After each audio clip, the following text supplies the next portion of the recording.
Okay, we're going to have a look now at a game that I played in the final round of a knockout tournament at the website letsplaychess.com. A knockout tournament means that in the first round there were 8 players, and after this first round only 4 are left, because everyone who loses his game is out of the tournament. So at the final round there are only 2 players left. So that means that my opponent had also won all his previous games, and this was the decisive game. The one who would win this would be the winner of the tournament. And I'll show you how the game went. My opponent played d4 and I played knight to f6, and I chose for this kind of a Queen's Indian setup with e6 and b6, and he chose to develop in a very solid way with c3 without taking risks, and the game continued like this. And in this position he played queen to e2.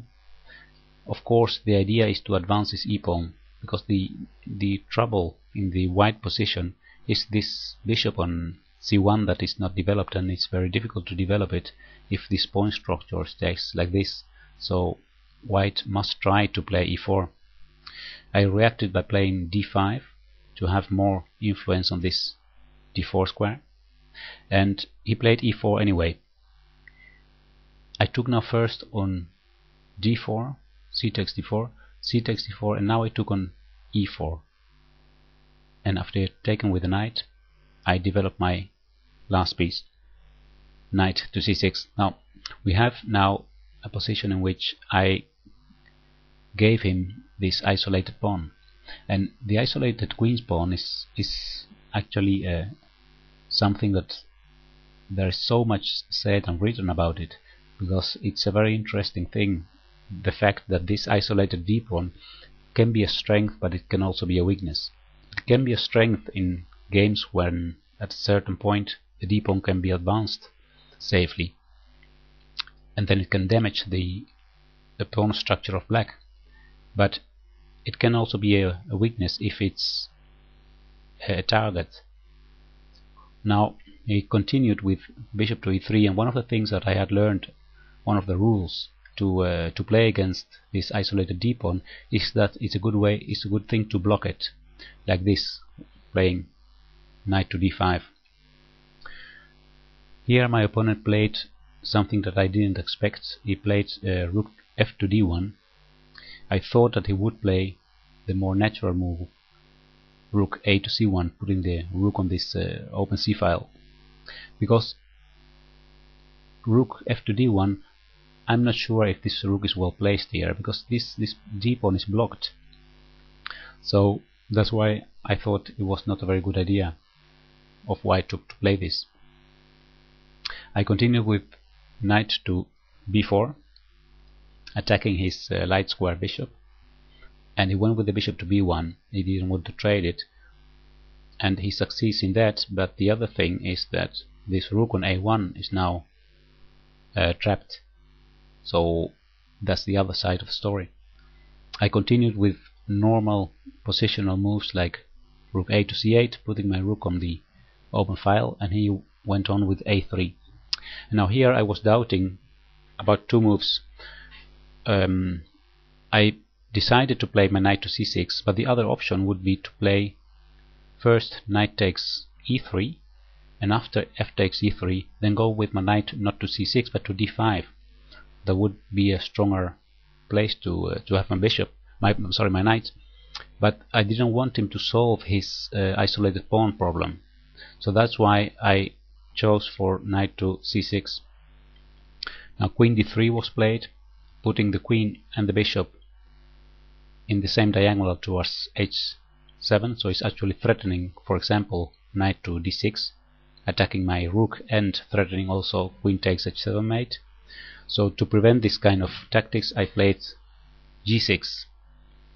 He tried to make use of the weakness of my dark squares by bishop h6. My rook is attacked, goes to e8, and now comes knight f to g5. I moved my bishop to f8 to have more defense on these dark squares, g7 and h6. and queen h3 was played. Now this looks very aggressive, putting both pieces attacking h7, so threatening to, for example, take on f8. But I had a very good option, and that's playing knight to f4 first, and after queen h4 then taking on d4. And this is a very beautiful tactic actually, because I'm threatening mating 2. Let's say he plays bishop takes f8, then the threat is knight gives check on e2, and after king f1 then I take the rook on d1. That means that in this position, after knight takes d4, I'm threatening this checkmate based on the fact that this rook is undefended because of this bishop that's blocking the way, and the black king can be mated on this back rank. So to prevent this, my opponent played bishop to a2, connecting both rooks, and I took now on e4.